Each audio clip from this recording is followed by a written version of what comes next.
Get the rest and exercise and proper diet that your body was designed by God to have. Now that is not number 1, that's number 11. But I will say it because you all are embodied human beings.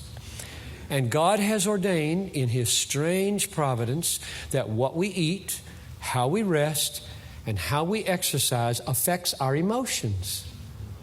We can't equate bodily feelings with spiritual emotions. But I have a whole chapter on the mysteries of the interplay of body and soul in my book, in which I wrestle. And all it is a wrestling, because these are mysteries to me, as to how a spiritual reality, which I will have in heaven when I don't yet have my body. So like right now, my mother is in heaven and her body is over at Woodlawn Cemetery. But she's filled with emotions toward Jesus right now, without a body.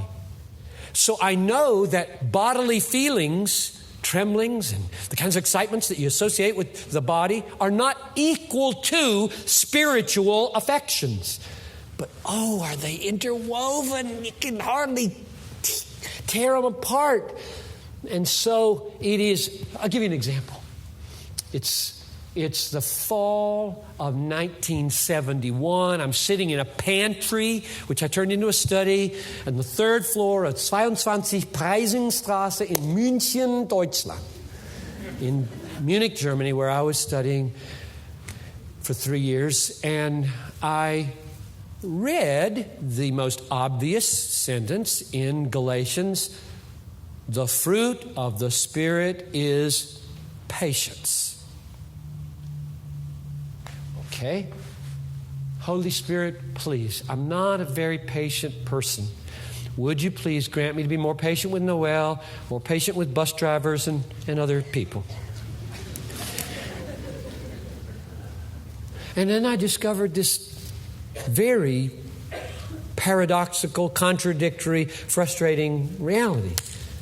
My patience level rises and falls with how much sleep I get. And then I got really scared. Well, now, which is it? A fruit of sleep or a fruit of the Spirit? That's a very profound question. If patience is a fruit of the Spirit, how come mine is going up and down with how much sleep I get? I'm crabby with no sleep, and I'm a relatively easygoing, long-suffering person when I get enough sleep. Now, here's my best shot at an answer. One of the ways that the Holy Spirit works is by humbling me enough to realize I'm not God. And the world can get along while I sleep. You can make good enough grades with some sleep. You can be a good enough husband with some sleep. You don't need to stay awake and run the world. Just become unconscious 1/3 of your life. That's a very humbling reality.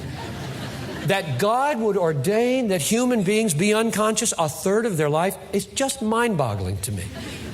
There's got to be a strong theological meaning for that. And the meaning is, you're not God.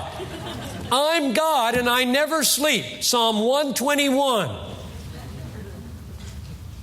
And so the Holy Spirit gets at my patience, not just directly. And He can do that for a doctor who has to stay up 3 days in a row. He can make a doctor patient after 2 nights with no sleep. He can do that. But ordinarily, the Holy Spirit says, quit playing God and playing fast and loose with your body. I made you to need a certain number of hours of sleep, and I'm going to humble you until you acknowledge that. So He can come at it indirectly as well as directly. And that's the work of the Holy Spirit. Same thing with eating and same thing with exercising.